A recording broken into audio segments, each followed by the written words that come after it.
नमस्कार मित्रों, मैं आपसे ज़िंदगी के महत्व की बात कर रहा हूँ। ज़िंदगी कितनी महत्वपूर्ण है हमारी, इसके बारे में बात कर रहा हूँ। हमें इसको बिल्कुल अच्छी तरह समझना पड़ेगा। ज़िंदगी का एक एक क्षण बहुत कीमती है हम लोगों का, क्योंकि बीता हुआ समय कभी वापस नहीं मिलता और जीवन का ये अंश है।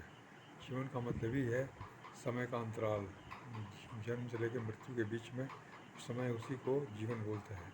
तो इसका एक एक क्षण जो है बहुत ही कीमती है। हम कब तक यहाँ रहेंगे उसका कोई हमको अंदाज़ा नहीं है, लेकिन फिर भी हमारी उम्र 100 साल मानी जाती है। तो हमें मान के चलना है कि हमें 100 साल तक ज़िंदा रहना है और वो भी स्वस्थ रह के ज़िंदा रहना है। फिर भी हमारा कर्तव्य है जीवन को चलाने का और जीवन का उद्देश्य पूरा करने का। जीवन का उद्देश्य क्या है? दूसरों की मदद करना, दूसरों की सहायता करना।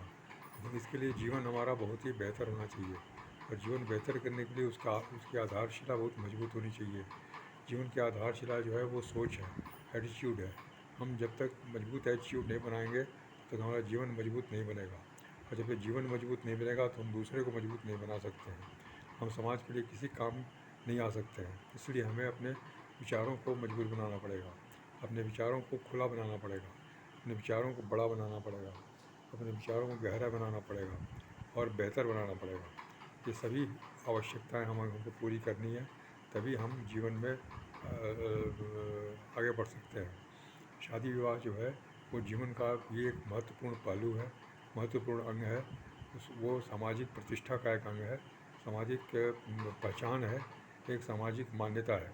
इसे पूरा करना है, लेकिन इसका मतलब ये नहीं कि हम जैसे तैसे जीवन को में शादी कर लें और उसके बाद और जीवन को नरक बना दें या समस्याग्रस्त बना दें। हमें शादी के पहले जीवन के बारे में पूरी जानकारी लेनी है। जीवन के बारे में अध्ययन करना है। जैसे बाकी चीज़ों के बारे में अध्ययन करते हैं वैसे जीवन के बारे में अध्ययन करना है।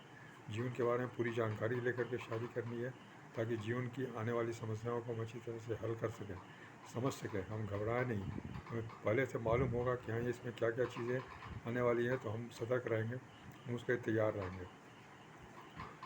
जैसा हमने बताया आपको कि शादी के बाद असली जीवन जिंदगी शुरू होती है और वो हम फिर इंडिपेंडेंटली उसमें काम करते हैं। कोई हमारी मदद नहीं करता। कोई भी समस्या आती है तो उसको हम ही सुलझाना पड़ता है। नहीं सुलझाएंगे तो फिर वैसे ही उस समस्या पड़ी रहेगी या फिर बढ़ती जाएगी। कोई हमको मदद नहीं करेगा। हम इधर उधर बहुत दौड़ते हैं, माँ बाप के पास दौड़ते हैं, या फिर बड़ों के पास दौड़ते हैं, या फिर पंडितों के पास दौड़ते हैं, डॉक्टरों के पास दौड़ते हैं। हर तरीके का उपाय हम करते हैं, लेकिन हमें आंशिक सफलता मिलती है या नई सफलता मिलती है, क्योंकि कोई भी जीवन के बारे में जानता नहीं। जो कोई भी जीवन की असलियत के बारे में जानता नहीं, उसको जानकारी नहीं है। हर आदमी वही नई शिक्षा, यही पुरानी शिक्षा प्रणाली पर आगे बढ़ा हुआ है। इसीलिए हम जीवन के बारे में शून्य हैं, ज्ञान शून्य है। हम ज्योतिषियों के पास जाते हैं, पंडितों के पास जाते हैं, वहाँ अपनी समस्या बताते हैं। वो लोग अपने हिसाब से, ज्योतिष शास्त्र के हिसाब से या अपने जो जानकारी के हिसाब से वो कुछ उपाय बता देते हैं। उस उपाय का कोई असर पड़ता है नहीं पड़ता है ईश्वर जाने, लेकिन हम समझते हैं कि हम अपना काम कर रहे हैं और हम अपने जीवन की समस्याओं का हल निकाल रहे हैं। लेकिन ऐसा नहीं होता है। हमें जो है जीवन के हल को समझना है, जीवन की समस्याओं के हल को समझना है, इसका हल कैसे निकालना है। जैसे पहली समस्या है व्यक्तित्व विकास की, मानसिक विकास की। मानसिक रूप से हम कमज़ोर रहते हैं, मानसिक रूप से हम अज्ञानी रहते हैं, इसलिए हमें परेशानी होती है। सोच की कमी है, इसलिए हमें परेशानी होती है। दूसरी दिक्कत है शरीर की, शारीरिक स्वास्थ्य की। शारीरिक स्वास्थ्य हमारा खराब होता है, कभी कुछ बीमारी हो जाती है, कभी कुछ अस्वस्थता हो जाती है, क्योंकि हम शारीर के विज्ञान को हम नहीं समझते, स्वास्थ्य के विज्ञान को हम नहीं समझते। उत्तम स्वास्थ्य की शिक्षा हमने नहीं ली है।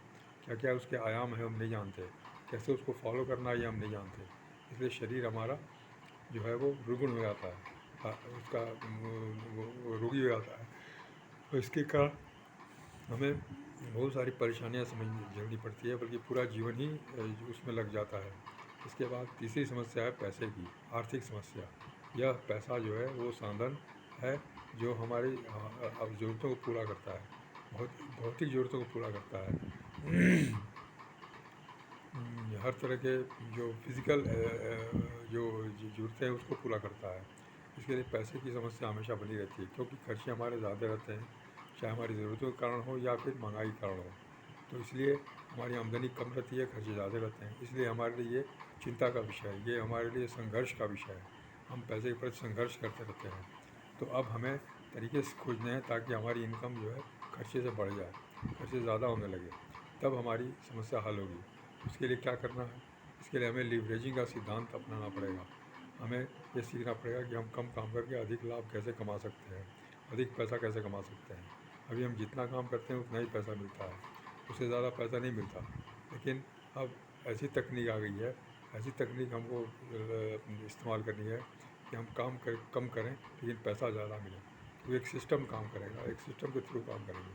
हम मेहनत करें, काम जो कर रहे हैं वो तो जितना कर रहे हैं उतना मिलेगा, लेकिन यहाँ पर एक ग्रुप एक्शन होता है, टीम वर्क की एक्टिविटी होती है, इसलिए हमें लीवरेजिंग मिलता है। और लीवरेजिंग के कारण हमें कम मेहनत में अधिक पैसा मिलता है, और एक समय के बाद अगर हम काम नहीं भी करते तब भी पैसा मिलता रहता है, क्योंकि सिस्टम या टीम के चलते काम होता रहता है और हम उसमें पैसा कमाते हैं। इसलिए हमें ये सोचने सीखने की ज़रूरत है कि हम कैसे पैसे को लीवरेज कर सकें, अपने समय को लीवरेज कर सकें, ताकि हमें अधिक से अधिक पैसा मिल सके। यही सब चीज़ सीखना है, ये सब चीज़ जानकारी लेनी है, और इसके कारण हमारा जीवन बेहतर हो सकता है। यह हम सफल लोगों के जीवन से भी सीख सकते हैं। सफल लोगों की ज़िंदगियों के बारे में हमें यूट्यूब और फेसबुक पर हर तरह की सूचना मिलती है, कहानियाँ मिलती हैं। इसलिए आपसे आग्रह है कि आप इन दोनों चैनलों पर, आप सोशल मीडिया पर आप इन सफल लोगों की सीरीज़ को अवश्य सुनें, उनकी कहानियों को सुनें, उनकी बातों को सुनें, उनके विचारों को सुनें, कैसे वो लोग सफल हो गए और आज उनकी ज़िंदगी कैसी है, पहले कैसी थी, पहले वो क्या करते थे। यह सब सुनने और देखने से आपको ये सबक मिलेगा कि आज जो हम कर रहे हैं उसको भी वो कर रहे थे, लेकिन उसके स्थान पर अब इसको आज कर रहे हैं। हम अपने जीवन में इसको कैसे शामिल कर सकते हैं, और जो कर रहे हैं उसको कैसे हम रिप्लेस कर सकते हैं, यह समझना बहुत आवश्यक है। इसीलिए इसकी जानकारी हमें लेनी पड़ेगी, और यह बहुत आवश्यक है क्योंकि हमारा जीवन जो है वो दिन पर दिन दूभर होता जा रहा है। शादी और बच्चों के बाद से हम पूरी तरह से फंस जाते हैं। हमारे पास समय नहीं रहता कुछ सोचने का, कुछ करने का। जो कर रहे हैं बस वही करते रहते हैं। जो भी उलझने पड़े हैं उसी उलझने पड़े रहते हैं। हम उसे निकलने की सोच भी नहीं सकते। हमारे पास समय की कमी रहती है और इच्छा की कमी रहती है। इसलिए हमें यह बहुत आवश्यक है कि हम समय रहते इसकी तैयारी कर लें, शादी के पहले इसकी तैयारी कर लें, ताकि हमें कष्ट ना हो, ज़्यादा कष्ट ना हो। कष्ट अगर हो भी तो हम उसको बदलने को तैयार रहें। इस रास्ते हमको पता होना चाहिए कि हम जो रास्ता चुने हैं उसमें क्या क्या कष्ट है, और जो रास्ता हमको नया चुनना है उसमें क्या क्या सुविधाएँ हैं। इन दोनों चीज़ों को सोच करके हमें आगे बढ़ना है। फिर मैं आपसे और भी आगे बात करूँगा। तब तक के लिए नमस्कार, धन्यवाद।